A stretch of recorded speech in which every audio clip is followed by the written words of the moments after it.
Obrera de la industria de la carne y afines, la FOICA, se reunió días atrás con el ministro de Trabajo y Seguridad Social, Juan Castillo, y con el ministro interino de Ganadería, Matías Carámbula, para hablar sobre la situación del sector y a su vez de los 2.300 trabajadores de la industria que se encuentran en seguro de paro. ¿Qué dejaron esas reuniones? ¿En qué situación está el sector frigorífico? Bueno, para saberlo recibimos a nada que perder al presidente de la FOICA, Martín Cardoso. Martín, muchas gracias por estar esta mañana aquí con nosotros. Muchas gracias a ustedes por la invitación. Es un placer estar acá. Como decíamos, Martín, el miércoles se reunieron con el ministro de Trabajo y el tema central fue la situación de los casi 2.300 trabajadores de la industria frigorífica que se encuentran en seguro de paro. ¿Cuáles son las principales causas de esta crisis que atraviesa el sector? Bueno, como bien decías ahí en la introducción, sí, nosotros tuvimos con el ministro interino de Ganadería, habíamos estado con Frati semana anterior, y bueno, Castillo, directora de Trabajo, por esta situación.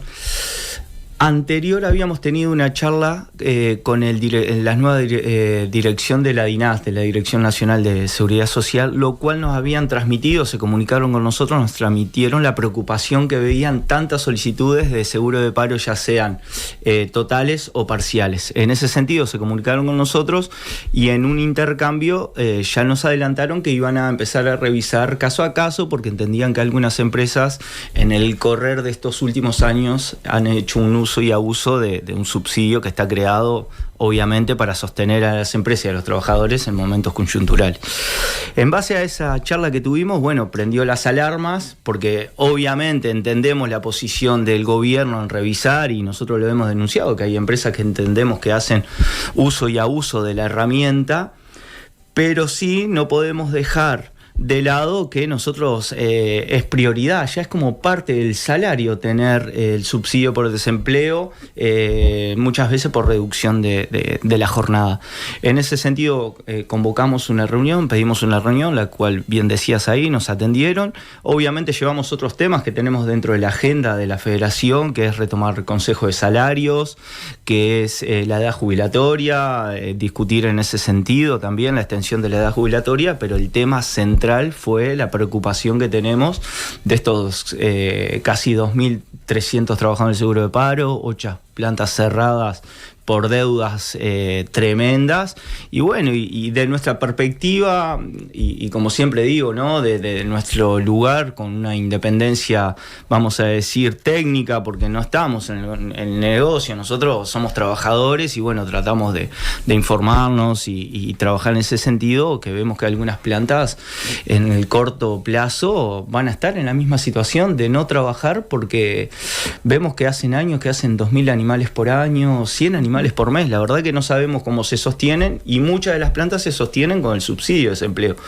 Y bueno, y la situación es multicausal. Por supuesto que la situación de las plantas es multicausal. Que cierren las plantas, de nuestra perspectiva, y vuelvo a subrayar eso, dependen de 3-4 factores. El externo, por supuesto, la fluctuación del mercado. Eso te iba a consultar, cuánto tenía que ver con las cuestiones externas como el comercio internacional y cuánto con factores, estas resoluciones tomadas acá, ¿no? Y si lo hacemos proporcional, seguramente sea un 70-30, 70% depende de cuestiones de externalidades. El precio, como somos una rama de actividad tomadora de precio, por lo general lo global maneja la demanda, ¿no? Los importadores viendo su realidad manejan los precios y eso impacta obviamente acá en la materia prima. Eso es uno de los temas. Después hay cuestiones más cercanas, ¿no? Cuestiones de la competitividad, cuestiones de la inversión, de la innovación, los mercados, que es una cuestión externa, van exigiendo algunas cuestiones relacionadas con el producto para mejorarlo, y vos para mejorar un producto tenés que invertir, y hay empresas que no tienen la capacidad financiera para invertir. Después, más acá, la gestión. Hay algunos casos que tienen como una relación inversa. Frigorífico Rosario, cerrado desde el 2023, son de capital chino. Tiene una relación inversa que en los últimos 4 años, cuando venía ya en decadencia la empresa trabajando menos, arrancó con 200 trabajadores, teniendo un promedio de 4 faenas semanales, 5 faenas semanales, y terminó cerrando esa planta con 330 trabajadores trabajando una vez por semana. Era como una relación inversa. Somicar, un frigorífico que estuvo cerrado 5 o 6 años, retomó las actividades en el 2014, fue en ascenso en las faenas anuales y terminó cerrando con una deuda de $10 millones. Y ahí son cuestiones, señales de la gestión de empresa.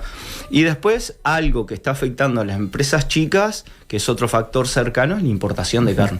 Muchas empresas que estaban dedicadas al mercado interno, a trabajar a fazón, a trabajar para abastos grandes, importantes, los abastos cambiaron la modalidad de su proceso productivo, empezaron a importar carne. Y para que ustedes tengan en cuenta, y el que está escuchando, en el 2014 se importaron alrededor de 123 toneladas de carne. En el 2024 casi 40.000 toneladas de carne. En un momento el fin estaba, creo que era razonable decir, bueno, vamos a importar carne para equilibrar el precio en góndola, ¿no? Ese fue como el cuento. Si ustedes van a la carnicería, se van a dar cuenta que no es real que haya tenido un impacto. En realidad ahí vieron la beta, como todo capital, como todo empresario, dijo, acá es la beta. Importamos carne y nosotros hasta sospechamos que carne que importan, le cambian la etiqueta y todo y la venden como en su abasto. Y eso impacta en las plantas chicas que, si usted ve, no sé, le puedo 2 o 3 casos: frigorífico Mercedes cerrado, frigorífico Cuarén, que está en Artigas también, que trabajaba por un abasto importante, dejó de trabajar porque ese abasto empezó a importar carne. No sé, decenas de frigoríficos chicos que se dedicaban, porque es muy ínfimo también nuestro mercado interno, ¿no? Es el 20%, 25%, y tienen ahora un competidor que es la importación de carne. Y bueno, creo que esas cuestiones fue lo que le planteamos, ¿no? Revisar vamos a decir, la salud financiera de muchas plantas, no intervenirlas, sino hacerle un seguimiento. Bueno, ¿qué impacto tiene la importación de carne? El ganado en pie también es un tema que está en discusión. Es una válvula de escape que usan los productores, que está bárbaro, ¿no? Que es la herramienta que tiene para pelear contra las empresas cuando tienen su estrategia, vamos a decir, de bajar la actividad para presionar a los productores. ¿Y con qué sensación se fueron de la reunión? ¿Qué expectativas tienen ahora con este nuevo gobierno? Y bueno, la expectativa, yo ya lo he dicho, la expectativa siempre de un gobierno progresista es de esperanza, en lo social, en que esté cejado al trabajador. Pero tampoco hay que cargarle una mochila al gobierno entrante ni al que salió. Obviamente que son políticas económicas diferentes, nadie las va a descubrir. Había un gobierno de políticas liberales, hay un gobierno progresista que va más cejado a lo social. Pero como la industria frigorífica se maneja imponderables, intenciones, tal vez tenés un montón de intenciones como gobierno, que ya las hacen históricamente. Estos frigoríficos chicos están exonerados en sus departamentos en miles de dólares. Comodatos, no sé, Frigorífico Salto es un comodato que hizo un acuerdo con la Intendencia, frigorífico en Minas, frigorífico en las intendencias invierten en la industria. Y en ese sentido, ¿qué margen tienen los gobiernos departamentales y nacionales para aplicar nuevas políticas? Si ya decís que hay tanta cosa que se está aplicando. Y la verdad que ahí técnicamente no sabría responderte, porque también depende pasó en el 2021 y 2022, una burbuja de China impresionante que empezó a demandar carne, que tenía que alimentar a 1.500 millones de habitantes, y batimos récord de faena. Hubieron 2 periodos, 2006-2007 y 21-22, que se faenaron más de 2.400.000 cabezas. Y eso quiere decir que la industria estuvo a tope ahí, ¿se entiende? Y depende de imponderables, que es tomadores de precio. Y si pensamos en esta caída de la actividad, ¿cómo influye en las condiciones de trabajo de los trabajadores, en su estabilidad? Bueno, ahí también esa es otra cuestión que a veces, y es normal que lo haga la gente que está por fuera, ¿no? A nosotros nos duele más cuando escuchamos gente que está dentro del sector, como pasó en un momento el presidente INAC, que habla de nuestros salarios, políticos que hablan de nuestros salarios. Nuestros salarios no son fijos, son variables y van en función al trabajo de la planta. Si la planta trabaja un día, yo cobro un día de trabajo. Si trabaja 10 días, cobro 10, y si trabaja 20, en función. Y hasta nuestro salario está sujeto a la demanda, porque cuando ha pasado que en los últimos años el jugador más importante de compra de carne era China. El año anterior, y vamos a año cerrado, el 2024 importó un 40% menos de carne. Y eso implica en la faena anual, eso implica en lo que es la actividad, y eso implica en nuestro salario. obviamente. Nuestros salarios están sujetos a la demanda, a la productividad. Si hay demanda, si hay un salario más o menos, porque es muy subjetivo esto, entre 17 y 20 jornadas, vos podés decir un salario como para vivir, vamos a decir, entre comillas, ¿no? Pero cuando baja la actividad, frigoríficos grandes, acá se dividen y rápidamente se los comento, hay más o menos más de 35 frigoríficos, más o menos. Tenemos 5 frigoríficos que están en una situación ideal, que trabajan más de 20 jornadas. ¿Qué quiere decir con esto? Que no hacen nunca en el año uso del seguro, ni por reducción, ni total, obviamente. Que son frigoríficos Tacuarembó, Pando, San Jacinto, Pool de Cerro Largo y Las Piedras. Esos 5 frigoríficos hace años que no hacen uso del seguro. Después tenés un grupo de 10 frigoríficos que tienen entre 15 y 20 jornadas, que en alguna parte del año hacen uso del seguro, ya sea total o por reducción. Y después tenés el resto de plantas que conviven diariamente con lo que es el subsidio por desempleo. Y en esto que te consultaba de las distintas políticas, ustedes sí fueron con la idea de buscar un seguro de paro extendido.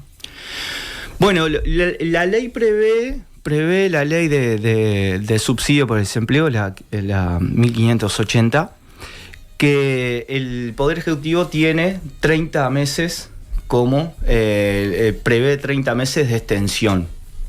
Que puede decir sí o no. Obviamente la extensión siempre está sujeta a la voluntad de la empresa, porque si una empresa te dice yo no voy a volver a trabajar más, como nos está pasando con Rosario y el Orsinal, que van a ser 2 años que están sin actividad, y ahí el gobierno va a tener que decir, bueno, hacete cargo de los despidos, porque en realidad estoy sosteniendo algo que es un costo para el Estado, que lo pagamos todos y que no va a ser fructífero en realidad. Pero tienen 30 meses para casi 2 años y medio para el gobierno decir, bueno, sí extendemos, no extendemos. Lo que hoy arriba de la mesa tenemos más cerca del límite es Rosario y el Orsinal, que son empresas de capital chino, que van a ser ahora en julio 2 años que están sin actividad. Y en el caso de Conexión Ganadera, por ejemplo, ¿cómo termina impactando en el sector? Porque sin ir más lejos, por ejemplo, Fricasa envió a sus trabajadores al seguro de paro. Bueno, ahí obviamente hay algunos colectazos que son de público conocimiento. El frigorífico Paso de los Toros, que era un activo del fallecido Vaso, hay 150 trabajadores. Obviamente cuando sale toda esta cuestión Conexión Ganadera, esa empresa entra en concurso. Los productores, se rompe ahí la confianza, ¿no? De decir, bueno, la empresa que está vinculada a esta situación compleja, le dejan de dar materia prima, la empresa queda sin actividad. Y la situación de Casablanca es que tiene una deuda millonaria con lo que es el escritorio Vaso, de 25 millones de dólares y hacerse público toda esta situación de, vamos a decir, una estafa, no sé qué término están usando para eso. Los productores, aquellas empresas que tienen una salud financiera negativa, dijeron, no, acá no mandamos más ganado a pagar, porque en realidad el 80% de, vamos a decir, la rentabilidad de una empresa o los costos de la empresa es la materia prima. Y eso es lo que ha pasado. Este coletazo llevó que algunas empresas que venían con una salud financiera compleja, los productores no se arriesguen a darle ganado a pagar. Y en Somicar no lo dijeron directamente, pero sí está muy vinculado a que se le hace muy cuesta arriba. Somicar es un frigorífico de Salto que paró las actividades en diciembre. Viene con una deuda millonaria importante y se le hace imposible que alguien le dé ganado a pagar. Claro. Y eso son coletazos de toda esta cuestión. Martín Cardoso, presidente de la FOICA, muchas gracias por estos minutos, sin nada que perder, y sabemos que tenés un saludo. Sí, tengo un saludo. Primero agradecerle, quiero saludar al cuadro de veteranos de Los Mágicos, que bueno, que no se le gana a nadie hace años, pero se pasa muy bien con ellos. A Nicolás Ford también, que es un seguidor de ustedes. Buenísimo. Muchas gracias. Vayan los saludos también nuestros, sí. Entonces. Gracias.